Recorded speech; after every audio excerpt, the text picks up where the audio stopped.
Hey David, Yeah? the new Death Grips album just came out.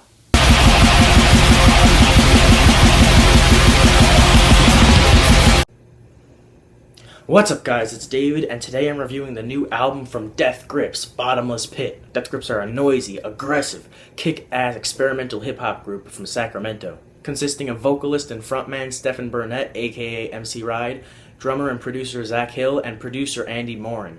These guys have been a staple in the underground hip-hop scene for like the past 5 years, ever since they dropped their debut mixtape Ex-Military back in like 2011. And now, just a little over a year after the Powers That Be come out, we get this new album, Bottomless Pit. The opening song, Giving Bad People Good Ideas, picks up right where Jenny Death left off. This song assaults you with really loud, really fast drums and guitar. MC Ride's vocals on this track are mixed a little low. You can still make out what he's saying after a few listens. I do wish they were mixed a bit higher, but god, the production on this thing...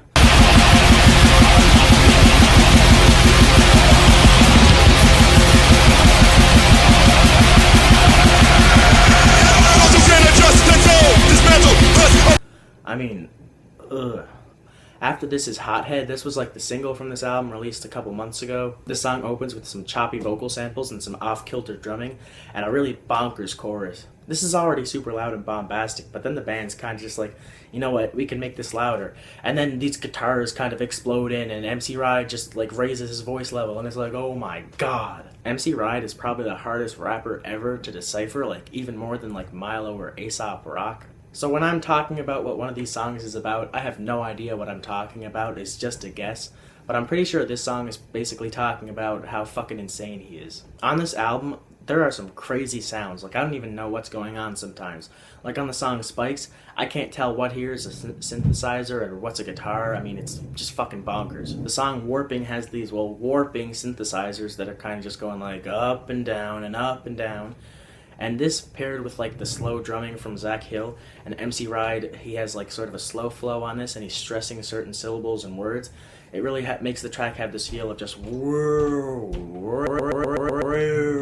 like warping in and out or up and down, or it's kind of crazy. The song has these buzzing synthesizers that are kind of just jumping all over the place, and I think I actually have a good grip of what this song is about. MC Ride's basically saying like, he doesn't give a shit when people don't know who he is, and if they don't understand their music, he's just like, He's basically saying he couldn't give less of a fuck what anybody thinks of him, whether they like him or not. Bubbles Buried in This Jungle is one of those Death Grip songs that I just have no clue what the fuck it's about, but this is one of those songs for them that's just an all-out banger. MC Ride brings super high energy on the chorus here that is super fucking catchy. There's a line on here where MC Ride says, "I jizz snowmen," and I'm sorry, but no other rapper could make that line sound as badass as MC Ride does. Holy shit. The song Trash has these really wonky synthesizers, and I'm not sure if MC Ride is just being sarcastic and saying his music's trash, or he's basically saying that there's a lot of trash just on the internet. But either way, he says trash in this song like 80 times, so, you know, it is what it is. The song BB Poison seems to be a reference to their Twitter handle, BB Poltergeist, and I'm pretty sure on this song Ride's talking about their large internet fan base. There's some really rubbery synthesizers on this track, and it actually sounds like something that Sophie could have produced. 3 Bedrooms in a Good Neighborhood is another crazy headbanging song. Again, there's just some really crazy sounds on this track. I'm not going to pretend I know what they are, all I know is it sounds fucking good. And I think on this track, Ride is trying to paint himself as some sort of criminal, going to like a peaceful neighborhood and just fucking shit up. But again, I could be completely wrong. I don't really know what I'm talking about. That's just how I deciphered it. The song 80808 has these really eerie, slow synthesizers that are paired with like faster drumming that give the song this really weird groove, but in a good way. During the verses, this song is more subdued, at least compared to other Death Grip songs. But on the chorus, this song blows up and these really loud guitars come in, and MC Ride gets louder. The transition to this hook is really jarring and sudden, but somehow it still feels like it flows naturally with the track. I don't even know if that makes sense, like it doesn't even now that I'm saying it, but I mean, that's just some magic that only Death Grips could pull off. The closing track, Bottomless Pit, just has a continuous stream of ear-shredding guitar, but it's interjected with this like glitchy drilling sound, and MC Ride is telling someone that he'll fuck them in half. And this song is just a crazy closer to a completely insane album. This album is only 40 minutes, but there's so many shifts in tone and sound, and it's so high energy and aggressive. I mean, it's really a crazy experience. If you're already a Death Grips fan, this isn't a surprise or anything, but I'm sure just like me, you can appreciate that once again, they did it really well. From the very, very little I could gather, I think an overlying theme throughout the lyrics of this album is Death Grips and their relationship with their fans, but again, I really have no idea. I'm just happy these songs sound great, they're well put together.